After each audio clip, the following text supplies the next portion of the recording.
அனைவருக்கும் இனிய மாலை வணக்கம். பாங் கிராஜுவேட்ஸ் போரம் சார்பில் தொடர்ந்து நடத்தப்படும் இன்று ஒரு தொழில்நுட்பம் நிகழ்ச்சிக்கு உங்கள் அனைவரையும் வருக வருக என வரவேற்கிறேன். இன்றைய நிகழ்ச்சி நமது குழுவின் மூலம் நடத்தப்படும் 740வது நிகழ்ச்சியாகும். இன்றைய நிகழ்ச்சி தலைப்பு தென்னையில் பயிர் பாதுகாப்பு நோய்கள் என்பது ஆகும்.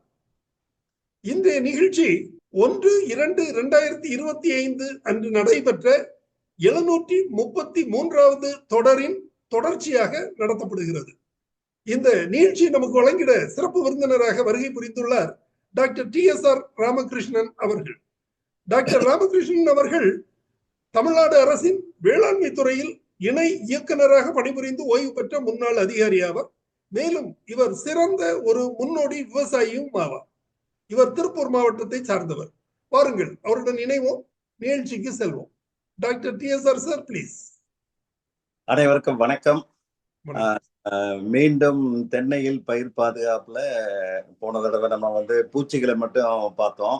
இன்னைக்கு நோய்களை பற்றி விரிவாக சொல்லலாம் என்று இருக்கின்றேன். பொதுவா தென்னை ஒரு கற்பக விருட்சம் சொல்றோம். அதாவது பெத்த பிள்ளை காப்பாத்தலைனாலும் வெச்ச பிள்ளை காப்பாத்துன்னு சொல்லுவாங்க. அதே மாதிரி நம்ம விவசாயிகளும் இன்னைக்கு தென்னை அதிகமான சாகுபடி பரப்பில் சரியாக அவர்கள் கவனிப்பதும் இல்லை. ஏன்னா அது அந்த 2 மாசத்துக்கு ஒருக்கா ஒரு வெட்டு வருது அப்படின்னா, வெட்டு வரும்போதுதான் மரத்தை அண்ணாந்து பார்ப்பாங்க. அது வரைக்கும் அண்ணாந்தே பார்க்க மாட்டாங்க. காய் எவ்வளவு கொலை இருக்குது, எவ்வளவு காய் இருக்குது, வேற நோய் இருக்குதா, பூச்சி இருக்குதான்னு எல்லாம் ஒரு அவங்களுக்கு கவனக்குறைவே, அப்புறம் ஆள் பற்றாக்குறை, ஆள் கூலி அதிகமா போச்சு. அதனாலதான் இந்த மாதிரி இது. இப்ப தென்னையை தாக்கக்கூடிய நோய்கள் பார்த்தோம் அப்படின்னோம்னா, நம்ம சின்ன வெச்ச தென்னம்பிள்ளையிலிருந்தே வரக்கூடிய ஒரு நோய் பட்ராட்டுன்னு சொல்லுவோம். குருத்து அழுகல் நோய். குருத்து அழுகல் நோய் இன்னைக்கு பாத்தீங்கன்னா, அது சின்ன தென்னம்பிள்ளை நட்டிருக்கோம் அப்படின்னோம்னா ஒரு 6 மாசம் 1 இயர் அந்த 1 வருஷத்துல, அது பர்டிகுலரா பாத்தீங்கன்னா இந்த சம்மர் சீசன்ல அந்த பட்ராட்டு கொஞ்சம் அதிகமாக இருக்கும். நார்மலா வின்டர் சீசன் தான் அதிகமா இருக்குன்னு சொல்லுவாங்க. ஆனா பிராக்டிக்கலா பாத்தீங்கன்னா சம்மர்லயுமே அதனுடைய தொல்லைகள் அதிகமா இருக்கு. பாத்தீங்கன்னா நடுக்குருத்து மட்டும் அப்படியே காஞ்சு போய் வரும். நீங்க போய் அப்படியே லேசா அந்த நடுக்குருத்து பாதியில கட்டாயி வந்துடும். சில நேரம் ஏமாந்தா நடுக்குருத்தே வந்துடும். இதுக்கு நம்ம தென்னம்பிள்ளை நடவுல இருந்தே இந்த ப்ராப்ளம் நம்ம ஸ்டார்ட் பண்ணிடுறோம். அது நடவு போடும்போது நம்ம 3 அடி நீளம், 3 அடி அகலம், 3 அடி ஆழம் குழி வெட்டுறோம். அந்த வெட்டும் போது அந்த 1 அடிக்கு சாண்ட் போட்டு, அதுக்கப்புறம் அந்த குழி தோண்டின மண்ணை 1 அடிக்கு போட்டு நடவு போடும் போதே அந்த குருத்து மேல வரணும். நம்ம விவசாயிகள் அவசரத்துல அந்த உள்ள இருக்கிற மாதிரியான கீழே அந்த காய் இருந்தது, வேரோட இருந்ததுன்னா நல்ல ஒரு ஆங்கரேஜ் கிடைக்குங்கிற ஒரு இதுல கீழே நட்டு விட்டுருவாங்க. இன்னைக்கெல்லாம் ட்ரிப் இரிகேஷன் வந்துருச்சு. அன்னைக்கெல்லாம் வாய்க்கால் மூலமா தான் பாசனம். இப்ப ட்ரிப்லயும் தண்ணி பக்கத்துல நல்லா தெரிச்சு விழுகும் போது அந்த குருத்தை அந்த மண்ணு மேல மூடுவதற்கு ஒரு வாய்ப்பு இருக்கும். குருத்து மூடினாலும் பட்ராட், அந்த குருத்தழுகல் நோய் வந்துடும். இந்த மாதிரி இப்ப உள்ளு கட்டிட்டு வருது இல்லைங்களா, இதுல பாத்தீங்கன்னா நடுக்குருத்து காஞ்சி போய் இந்த மாதிரி வந்துடுது. இது லேசா இலக்கிட்டீங்கன்னா சில நேரத்துல வந்துடும், சில நேரத்துல இல்லைன்னா அப்படியே கொஞ்சம் ஒதுக்கி பார்த்தீங்க அப்படின்னா உள்ள அந்த குருத்துல பூசணம் படர்ந்திருக்கும், லேசா அழுகி இருக்கும், ஒரு துர்வாடை அடிக்கும். அது இந்த 3 தான் சிம்டம். துர்வாடை வரும், குருத்து அழுகி இருக்கும், இல்ல குருத்தே பூசணம் பொறிச்ச மாதிரி ஆயிருக்கும். அப்ப அந்த பூசணத்தை எல்லாம் நம்ம அப்படியே லேசா கைவிட்டோ இல்லைன்னா சின்ன இதுல அப்படியே எடுத்து விளக்கி, ஏன்னா கை விடலாம். ஏன்னா அவங்க வேற இதெல்லாம் வரும்போது ரெட் பாம்பேவில் இந்த மாதிரி எல்லாம் கருந்தலை புழு, சாரி இது சிகப்பு காண்டா போதெல்லாம் அதை இது பண்ணுவாங்க. அதை எடுத்து அந்த பூசணத்தை எல்லாம் கண்டிப்பாக அப்புறப்படுத்தி விட வேண்டும். பூசணம் இருந்தாலும் பரவாயில்லன்னு நம்ம மருந்து ஊற்றணும்னா அந்த நோய் கிருமிகளையும் உள்ளே வச்சுட்டு நம்ம மருந்து ஊற்றும் போது 100% கண்ட்ரோல் வராது. அதனால அதெல்லாம் ஒரு ஸ்கூப் பண்ணி, ஒரு சின்ன ஸ்பூன் மாதிரி போட்டு ஸ்கூப் பண்ணி எடுத்துட்டு அதுல நம்ம பழைய காலத்து மருந்து, இன்னும் நல்ல மருந்து போர்டோ மிக்சர். அதாவது போர்டோ மிக்சர் தயாரிப்பது எப்படிங்கிறது ஒரு கலை. அது மாத்தி போட்டோம் அப்படின்னா நம்ம காப்பர் சல்ஃபேட் 1 கிலோ, சுண்ணாம்பு 1 கிலோ. இது நல்ல காப்பர் சல்பேட் கிறிஸ்டலா இருக்கும். நல்லா பொடி பண்ணி இது பண்ணிட்டு 1 லிட்டர் தண்ணியில வச்சுட்டீங்கன்னா 1 லிட்டர் சுண்ணாம்பு, நீர்த்த சுண்ணாம்பு அதை கரைச்சு சுலபமா ஃபார்முலா வச்சுக்கலாம். மேல ஆகாயம், கீழே பூமி, அது மாதிரி ஆகாயம் நீல கலர். அந்த ப்ளூ காப்பர் இது காப்பர் சல்பேட் சொல்யூஷனே இதுல ஊத்தணும். சுண்ணாம்பு சத்துல மாத்தி ஊத்துனீங்கன்னா பால் தெரிஞ்சு போன மாதிரி தெரிஞ்சிடும். அந்த மருந்து எஃபெக்ட், போர்டோ கலவையினுடைய எஃபெக்ட் வராது.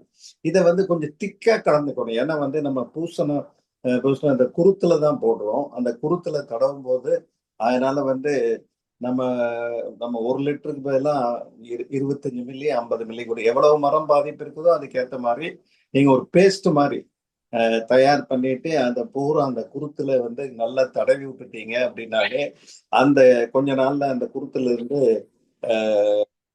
மறுபடியும் புது குருத்து முட்டும். இது பெரிய மரத்துல கூட நம்ம பார்க்கலாம். அதாவது சின்ன மரத்துல தான் இந்த பட்ராட் வருங்கிறது இல்லை. இந்த ஒண்ணு கட்டின ஸ்டேஜ் பெரிய மரத்துலயுமே பாத்தீங்கன்னா நடுக்குருத்து அப்படியே சாஞ்சு தொங்கும். அப்புறம் மரம் ஏறி இருந்தானா மேலே ஏறி போய் பார்த்தோம் அப்படின்னம்னா அதுல இந்த பட்ராட்டு குருத்து வந்திருக்கும். அதனோட விளைவாக அந்த பாத்தீங்கன்னா அதுல நிறைய இந்த சாணிப்புழு இருக்கும். காண்டாமிருக வண்டனுடைய புழுப்பருவம். ஏன்னா அந்த பூசணம் பூத்தாலே அந்த புழுக்கள் உற்பத்தி ஆகிறதுக்கு வாய்ப்பு. பொதுவா அது சாணிக்குழு குப்பையில தான் இருக்கும். அது வந்துடும். அப்புறம் மற்ற வண்டுகளும் வந்துடும். ஆகையினால அதெல்லாம் நல்லா தொடச்சிட்டு போர்டோ கலவை நல்லா பேஸ்ட் மாதிரி, நம்ம டூத் பேஸ்ட் மாதிரி அப்படியே தடவி அப்படியே விட்டுட்டோம் அப்படின்னா புது குருத்து முட்டி வந்துடும். அதனால மரத்தை வெட்டணும், உடனே அப்புறப்படுத்தணுங்கிற அவசியம் எல்லாம் இல்லை. இந்த மாதிரி பண்ணணும் அப்படின்னம்னாலே நம்மளுக்கு அந்த குருத்தழுகல் நோயை பரிபூர்ணமாக கட்டுப்படுத்திடலாம். பெரிய மரமா இருந்ததுன்னா பாத்தீங்கன்னா ஒரு 200 மில்லி 200 மில்லி கலவை வரைக்கும் வரும். இது பட்ராட்டுக்கு. அடுத்தது பாத்தீங்க அப்படின்னா இந்த அவசரம் நம்ம நல்ல குழி போட்டு நடாம விட்டு அந்த ஸ்டெம் பிளேடிங்காக இந்த வேரெல்லாம் மேல சில மரத்தல் இருக்கும். இதெல்லாம் நம்ம உளவியல் முறையில அக்ரனாமிக் பிராக்டிசஸ் தான் கரெக்ட் பண்ணலாம். இந்த மாதிரி வேறு மேலால் இருக்கும்போது கீழே நம்ம அந்த வேர் வாடல் நோய், தஞ்சாவூர் வாடல் நோய், இல்ல ஸ்டெம் பிளீடிங் வருவதற்கு உண்டான வாய்ப்புகள் அதிகமாக இருக்கும். அதனால இந்த மரத்தை சுத்தி அப்படியே ஆங்கரேஜ் மண்ணால போட்டு மண்ணு அணைப்பான் மாதிரி போட்டு அணைச்சு வச்சுட்டோம் அப்படின்னம்னா அந்த வேர்கள் தெரியாது.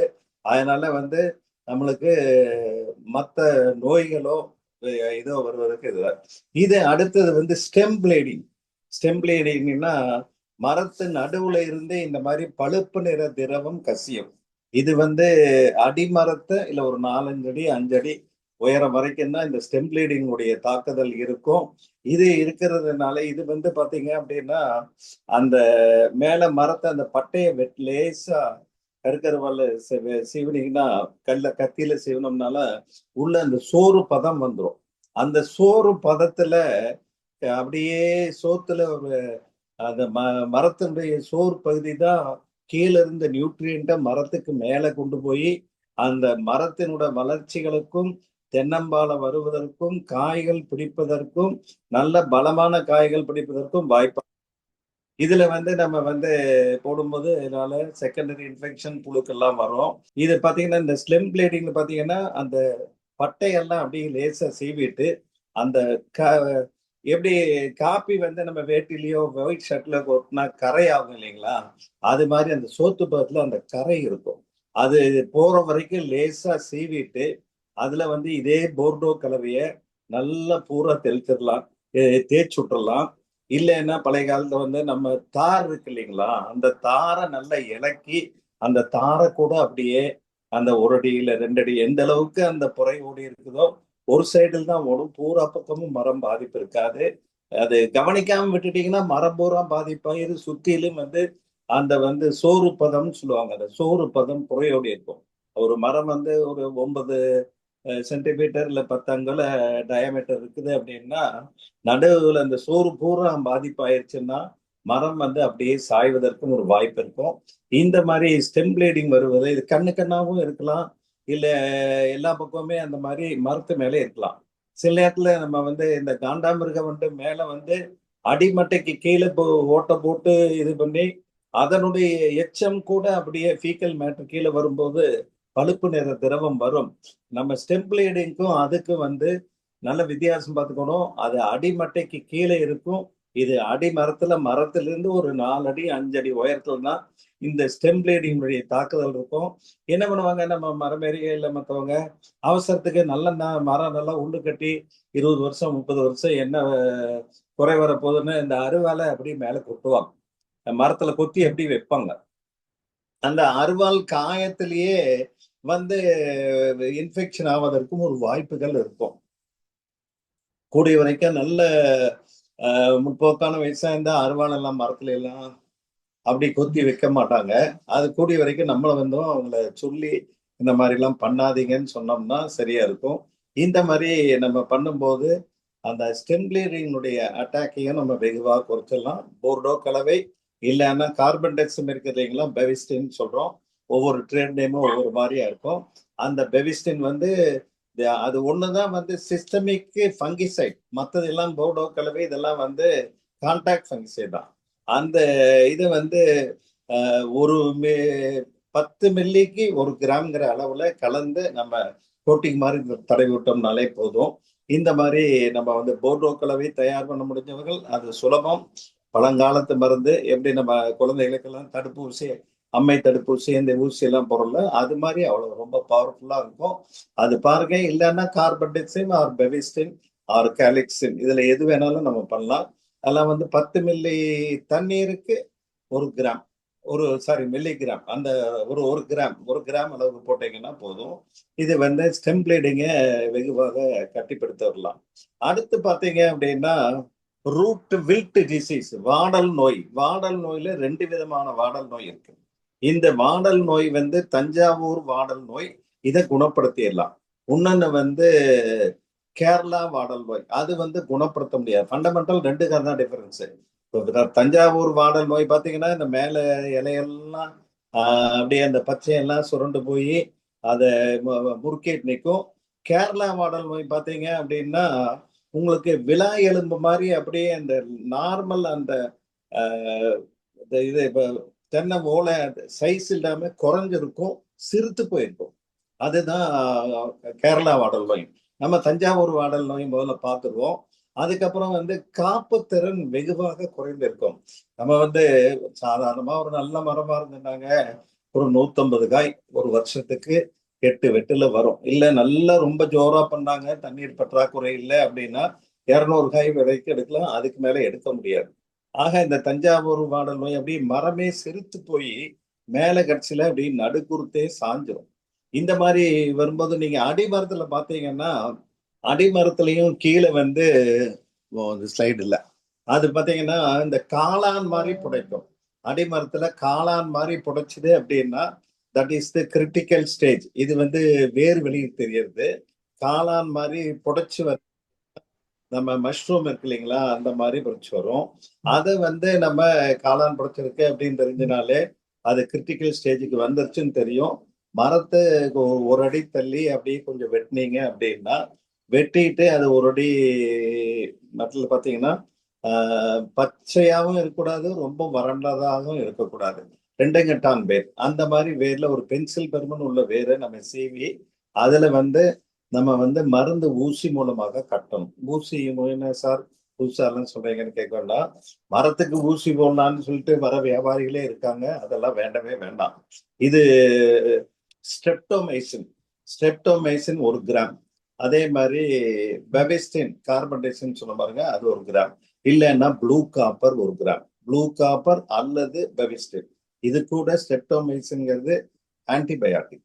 இந்த 2ஐயும் கலந்து இது வந்து ஒரு 10 மில்லி வாட்டர்ல நம்ம டிசால்வ் பண்ணி இதை வந்து அந்த ஒரு சின்ன பாலித்தீன் பை எடுத்து அந்த பாலித்தீன் பையில பாருங்க, இது வந்து இந்த மாதிரி மருந்து கரைச்சல் பண்ணி நம்ம பாலித்தீன் பையில சின்ன பை அந்த பையில எடுத்து அந்த வெட்டின வேர்ல கட்டி விட்டல். அது கீழே வந்து அனப்பா ஒரு கல் வச்சிடணும். அப்பதான் அந்த இது வந்து கீழே வராம இருக்கும். கீழே வந்துருச்சு வேர் மேல வச்சுன்னு போங்க, அது வந்து தண்ணியை இந்த மருந்து கரைச்சல உரியாது. இது எப்ப வைக்கணுங்கிறது அடுத்த முக்கியமான பாயிண்ட்.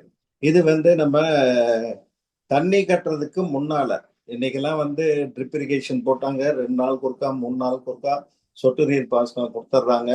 அதனால சொட்டு நீர் பாசனம் கொடுக்காம மரம் ட்ரையா இருக்கணும், அது பசியோட இருக்கணும். அந்த டைம்ல நம்ம கொடுத்தோம் அப்படின்னம்னா உங்களுக்கு டக்குன்னு 1.5 மணி நேரத்துல அந்த மருந்து 20 மில்லியே அது உறிஞ்சிடும்.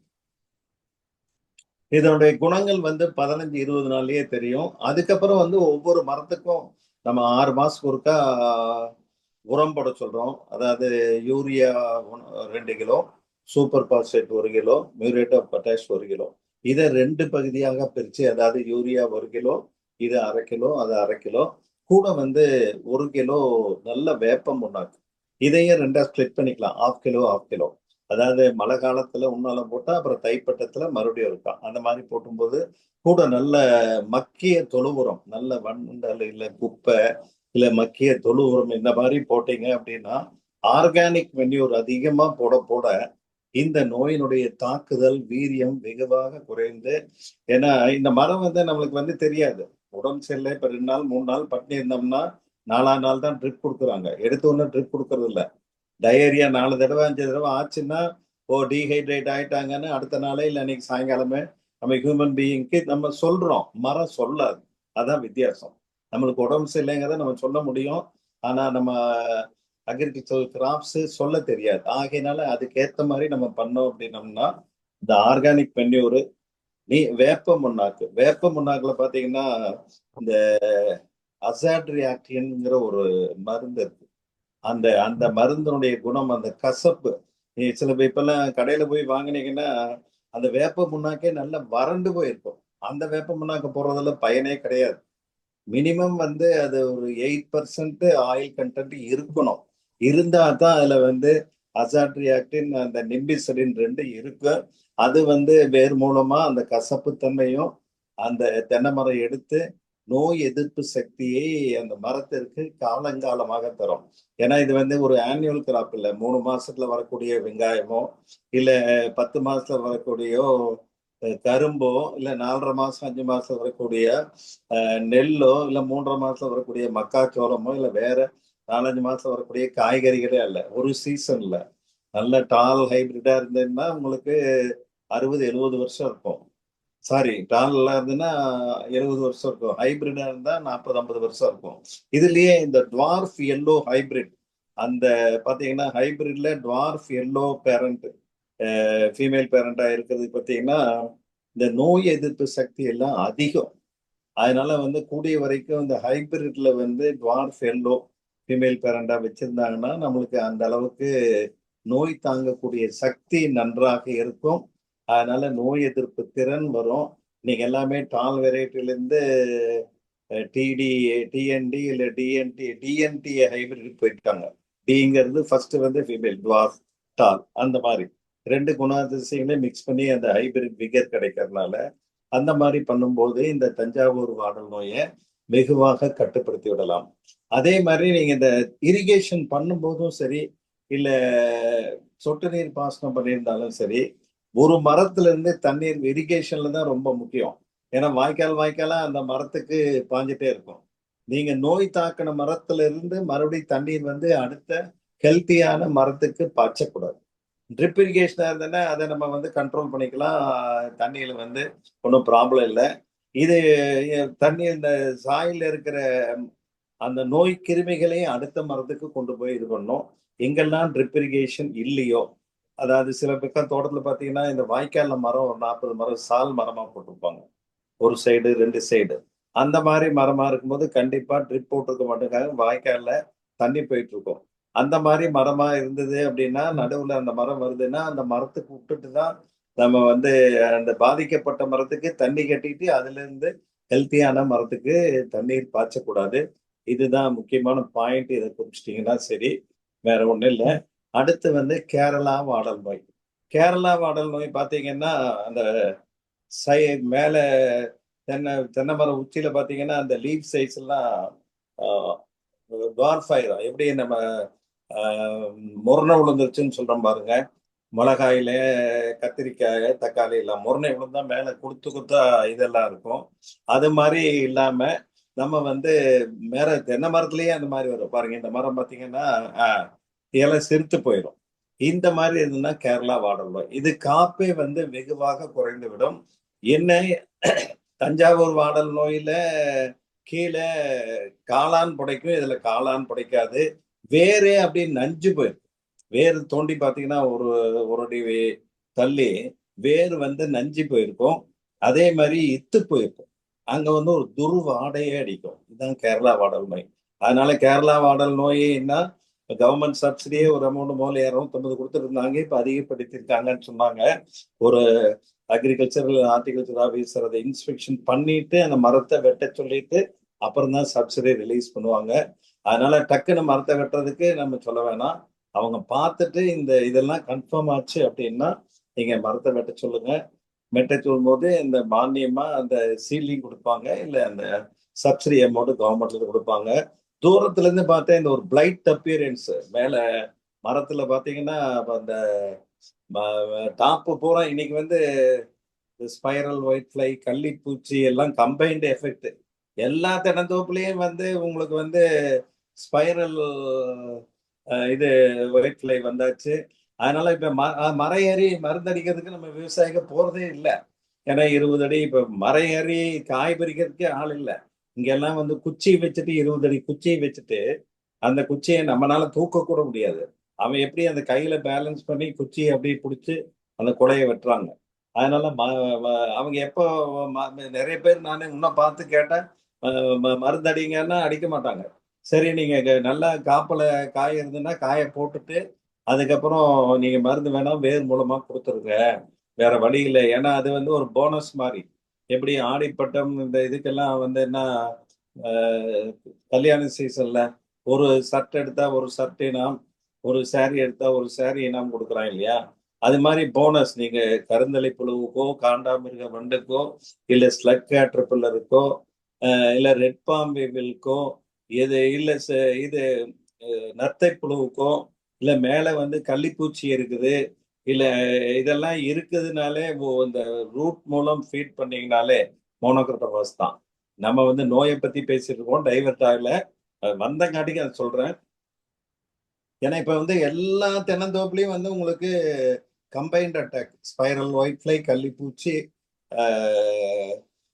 இது காண்டாமிருக வண்டு எல்லாமே இருக்கு. நீ அந்த மாதிரி பண்ணும்போது அதை கட்டுப்படுத்திடலாம். கேரளா மாடல் நோய்க்கு மட்டும் இது முக்கியமானது இந்த 5 தான். அப்புறம் இந்த இன்டகிரேட்டட் பெஸ்ட் மேனேஜ்மெண்ட் ஒரு படம் சார்ட் பார்த்து காமிச்சு பாருங்க.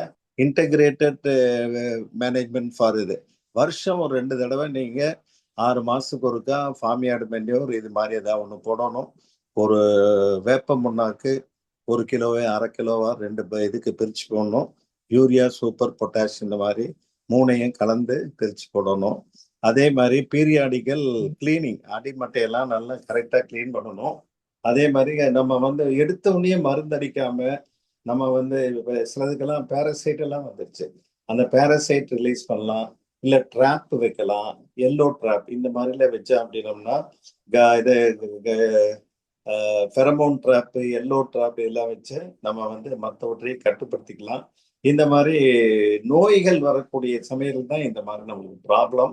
அதனால வந்து ரூட் ஃபீடிங் தான் அதுக்கு ஆல்டர்னேட்டிவ். இந்த ஸ்டெம் பிளேடிங் இல்லைன்னா பட்ராட் வந்ததுன்னா அதுக்கு போர்டோ கலவை, இல்லைன்னா நம்ம போர்டோ பேஸ்ட் அப்படியே தடவி விட்டுற வேண்டியது. ஸ்டெம் பிளேடிங்க்கு நம்ம தாரக்கூட இலக்கி சில பக்கம் பூசுவாங்க.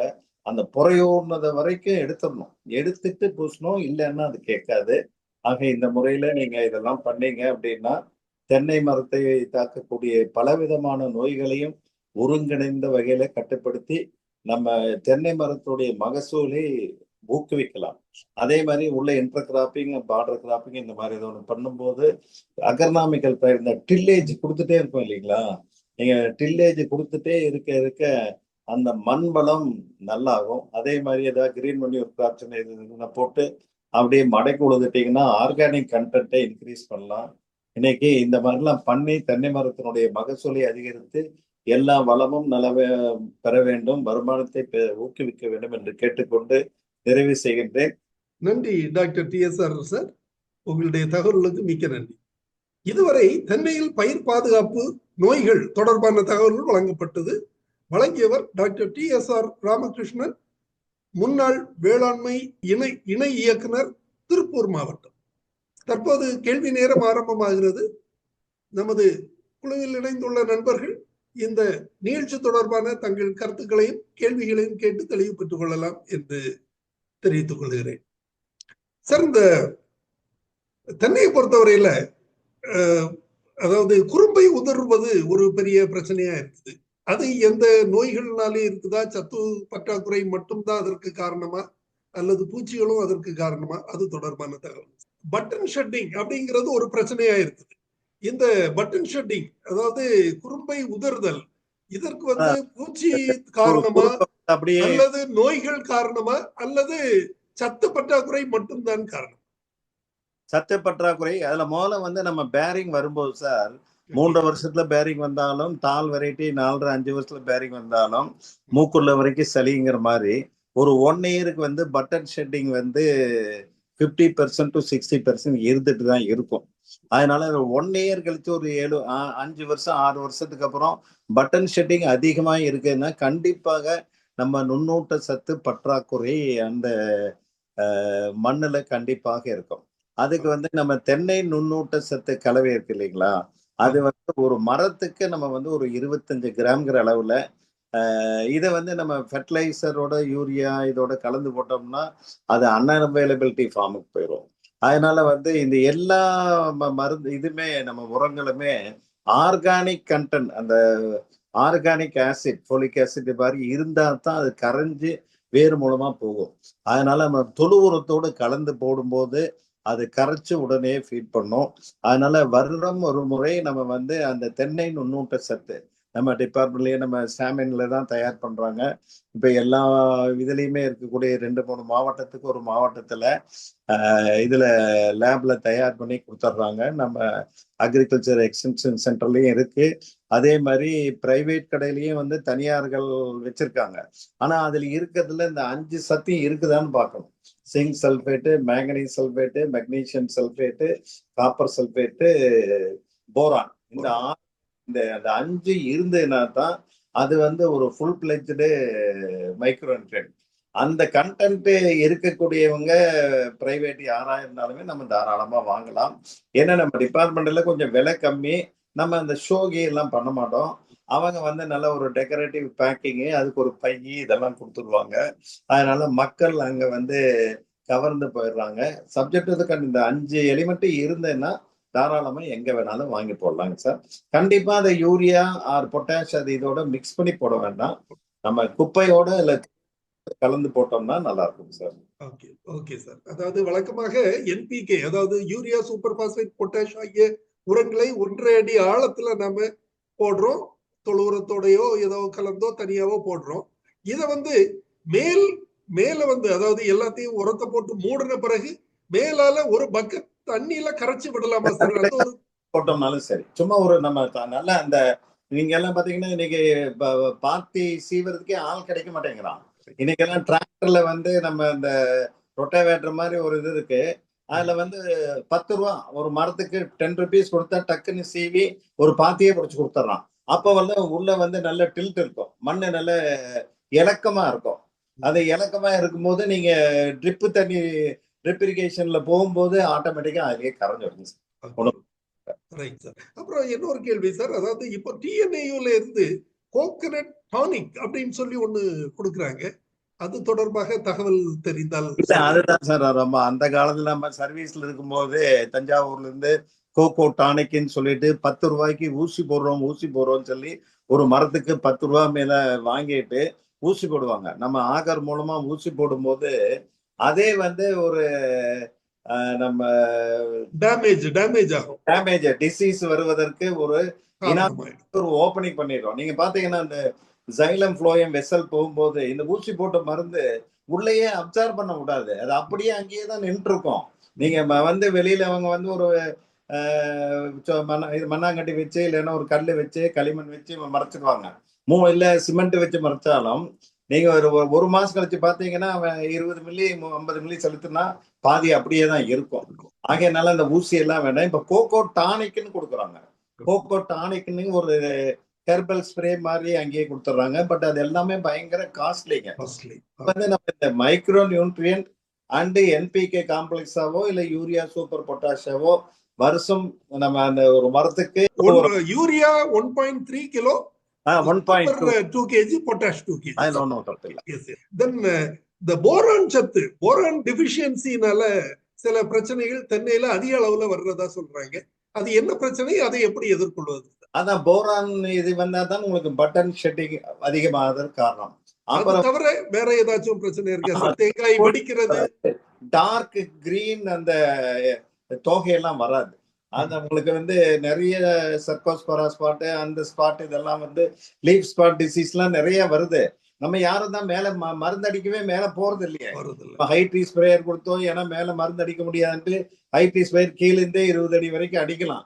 ஆனா அதெல்லாம் வந்து நம்ம போரான் பேசல் அப்ளிகேஷனா ஒரு தடவை கொடுத்துட்டோம், உங்களுக்கு சரியா போயிடும் சார். வேற ஒண்ணு தேரைக்காயும் போரான் டெஃபிஷியன்சினால தானே வருது இல்லையா சார்?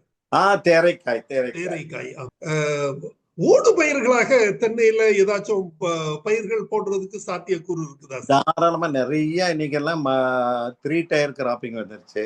நீங்க ஆனமலை பக்கம் எல்லாம் பாத்தீங்கன்னா மேல கிளைம்பர் பெப்பர் விட்டாங்க, பெப்பர் மிளகு கொடி படர் விடுறாங்க. நீங்க மரம் பெருசாகிற வரைக்கும் ஒரு 3 வருஷம் வரைக்கும் டர்மரிக் மஞ்சள் சாகுபடி பண்ணலாம். மஞ்சள் அதே மாதிரி மக்காச்சோளம் சாகுபடி பண்றாங்க. முள்ளு கட்டுற ஸ்டேஜ் வரைக்கும் உங்களுக்கு இந்த 2 years வரைக்கும் மக்காச்சோளம், கிரீன் மணியூர் கிராப்ஸ், இல்ல ஆப்லாபு, அவரை இதெல்லாம். ஏன்னா ஒன்ஸ் ஷேடு வந்துருச்சுன்னு வைங்க, பூவெல்லாம் எடுக்காது.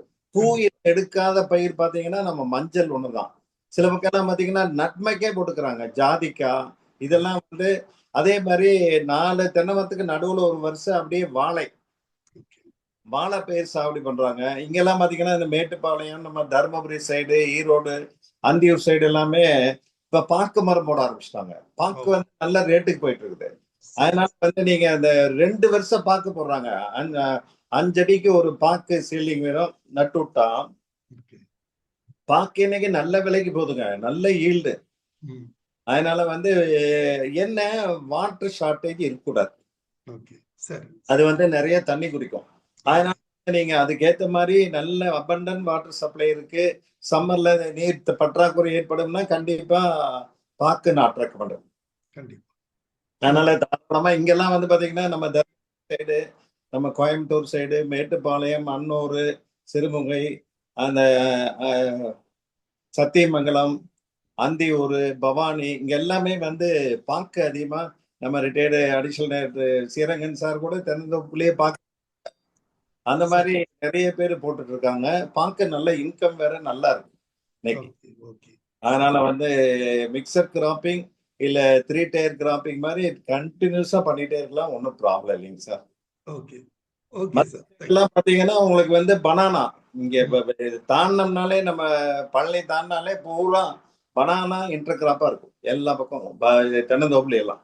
தென்னையோட மூட தொட்டு, அதாவது அந்த தடி அதோட ஸ்டெம்மை தொட்டு அந்த ட்ரிப் வாட்டர் ட்ரிப் ஆகக்கூடாது, அது கொஞ்சம் ஒரு அடியாவது தள்ளி தான் இருக்கணும் அப்படின்னு சொல்றாங்க. சோ அது தொடர்பான இல்ல அப்படி ஒண்ணு இல்லைங்க சார். தென்னை மரம் இருக்கிறதுனால நீங்க பாக்குன்னா வந்து வாட்டர் டெப்ளீஷன் ஆயிரும். அதே மாதிரி யூக்கலிப்டஸ் இருந்தாலும் அங்க வந்து நீர்க்கால் வந்து கீழே போயிருன்னு சொல்லுவாங்க. தென்னந்தோப்பு வந்து இந்த நீர்க்கால் பாதிக்கக்கூடிய அளவுல இல்லை. அதனால தண்ணீர் அதிகமா குடிக்கும், அது வேற சமாச்சாரம். ஆனா கம்பேர்டு டு நம்ம பாக்கு மரம் வந்து தென்னை வந்து இது நம்ம ட்ரிப் இரிகேஷன் கான்செப்ட் வந்த புதுசே பாத்தீங்கன்னா அன்னைக்கெல்லாம் 7 நாள் 10 நாளுக்கு ஒருக்காதான் தென்னை மரத்துக்கு வாய்க்கால் மூலமா தண்ணி போட்டு கொடுத்துட்டு இருந்தோம். இப்ப ட்ரிப் போட்ட உடனே வாரத்துக்கு ஒருக்காதான் கொடுத்தாங்க. நம்மளுக்கு நிறைய வாட்டர் மிச்சமாதனுங்காட்டிக்கு விவசாயிகள் டெய்லி ட்ரிப் கொடுக்க ஆரம்பிச்சிட்டாங்க. பாத்தீங்கன்னா அந்த மரம் பாத்தீங்கன்னா 2 கையால கட்டி பிடிச்சிங்கன்னா கட்டி பிடிக்க முடியாது. கீழே அந்த பன்னாடாங்கிறது அந்த அளவுக்கு உள்ளு வந்து நல்ல ஒரு 2 அடி 3 அடி டயாமீட்டர் இதுக்கே வரும். அதனால 2 பேர் ஒரு சாதாரண சின்ன ஆள் வந்து கட்டி பிடிக்க முடியாது. நல்ல டாலா ஹைட் இருக்கிறவங்க 1 அடிக்கு மேல கட்டலாம். அதே மாதிரி நீங்க நல்ல ட்ரவுட் வருதுன்னு வைங்க, ஒரு ட்ரவுட் வரும்போது நீங்க அந்த மரம் அப்படியே செழிப்பா சீரா போயிட்டே இருக்கும். அந்த ட்ரவுட் வரக்கூடிய சிச்சுவேஷன் அந்த வருஷத்துல பாத்தீங்கன்னா மரம் அந்த இடத்துல செருத்து போயிடும். நீங்க தென்னை மரத்தை பார்த்தே எத்தனை வருஷங்கிறது பார்த்து சொல்லிடலாம். ஆமா. அந்த மட்டை ஒரு மட்டை உழுவுது இல்லைங்களா? ஆமா. 4 வருஷத்துக்கு 4 மாசம் அந்த கணக்கு போட்டீங்கன்னா எத்தனை ஹைட் இருக்குதோ அதுக்கு ஏத்த மாதிரி நம்ம வந்து மரத்தினுடைய வயதை கணக்கிட்டுக்கலாம். உத்தேசமா கரெக்டே சொல்ல முடியாது. முன்ன பின்ன ஒரு 2-3 வருஷம் டிஃபரன்ஸ் சொல்லிடலாம். அந்த இது வந்து ட்ரவுட் வந்துன்னா அந்த இடத்துல மரம் செத்து போயிருக்கும். செத்து போய் இந்த மாதிரி ஒரு இது வரும். அதனால வலு இல்லைங்கிறதுலாம் இல்லை, கண்டிப்பா வலு இருக்கும். கீழே இந்த மாதிரி ஒரு ஸ்லைடு காமிச்ச பாத்தீங்களா, அந்த வேர் வந்து ப்ரொட்ரூட் ஆகிற மாதிரி வந்து மண்ணு போட்டு நல்லா அணைச்சுட்டுரும். ஏன்னா நல்ல பலமான காத்து பகுதி இருக்கக்கூடிய அப்படியே சாச்சிரும். நீங்க தென்னை மரம்லாம் இங்கெல்லாம் வந்து மரத்தையே அப்படியே டிராக்டர் தான் ட்ரீ ரிமூவர்னே போடுறான். ஒரு மரத்தை 2000 ரூபாய் சார்ஜுங்க சார். 10 மரம் மாத்தணும்னா 1000 ரூபாயா மாத்திக்கிறான். ஓகே. 10 மரத்தை அவன் புடுங்கி வேரோட அப்படியே தோண்டி, நீங்க எங்க சொல்றீங்களா அங்க கொண்டு போய் இன்னொரு மரத்துல பிட்டு தோண்டி அதை அப்படியே நட்டு கொடுத்துட்டு. ஆனா இன்னைக்கு நல்ல மெக்கனைசேஷன் வந்தது. இந்த மாதிரி மரப்பெயர்களுக்கெல்லாம் ஒரு நல்ல சலுகையாகவும் இருக்கு, ஒரு பூஸ்டிங்கா இருக்கு. Okay sir, thank you so much. இன்றைய நிகழ்ச்சி ஒரு நல்ல தகவலை தாங்கி வந்த ஒரு நிகழ்ச்சியாக அமைந்திருந்தது. தென்னையில் பயிர் பாதுகாப்பு நோய்கள் தொடர்பான தகவல்கள் வழங்கப்பட்டன. இந்த நிகழ்ச்சியை நமக்கு வழங்கிய டாக்டர் TSR ராமகிருஷ்ணன் அவர்களுக்கு எனது நெஞ்சார்ந்த நன்றியினை தெரிவித்துக் கொள்கிறேன். சார் வந்து வேளாண்மை துறையில் நல்ல ஒரு சாதனை புரிந்த ஒரு பெயர் வாங்கிய ஒரு அலுவலராக இருந்தார். அவருடைய மேலும் அவர் வந்து ஒரு நல்ல ஒரு முன்னோடி விவசாயி. அந்த நிகழ்ச்சியை நமக்கு சிறப்பாக வழங்கியமைக்காக நமது குழுவின் சார்பில் எனது நெஞ்சார்ந்த நன்றியினை தெரிவித்தேன். மேலும் இன்றைய நிகழ்ச்சியில் பங்கு பெற்ற அனைவருக்கும் எனது பங்கேற்பாளர்களுக்கு எனது நன்றியினை தெரிவித்துக் கொள்கிறேன். இன்றைய நிகழ்ச்சி இத்துடன் நிறைவு பெறுகிறது. இன்னொரு நிகழ்ச்சியில் நாளை இரவு 8 மணிக்கு சந்திக்கலாம். நன்றி, வணக்கம். நன்றி சார், தேங்க்யூ.